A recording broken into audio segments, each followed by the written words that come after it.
Hi everybody, and welcome to Nature Stories from Around the World. I'm Margo Farnsworth, and I'm a biomimicry educator and writer.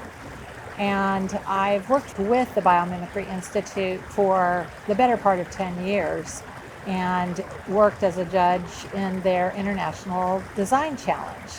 Well, this last year I was invited to work with younger designers, those in high school.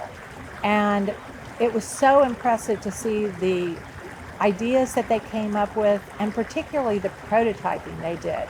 They were ready to take these projects to market. And so even though my writing is primarily for teenagers and above, I started to think very seriously about how we could get kids more connected to nature at an earlier age. And I hatched an idea of starting to read nature stories, particularly during the pandemic. Everyone is doing everything online, and I know my own daughter loved listening to stories on radio. So that's how this project was hatched. I was talking about it with my good friend and colleague, Sami, who heads up an organization called the Resilient Activist. And she said, we would love to host that on our website. So, Sami, you want to tell us a little bit about why you think this is so important? Absolutely, Margo. So the Resilient Activist was really formulated to help support those who are working for a healthier, more joyous environment. And we really had not offered any services or programs to children at all. It just kind of wasn't in our repertoire until Margo brought this idea to us.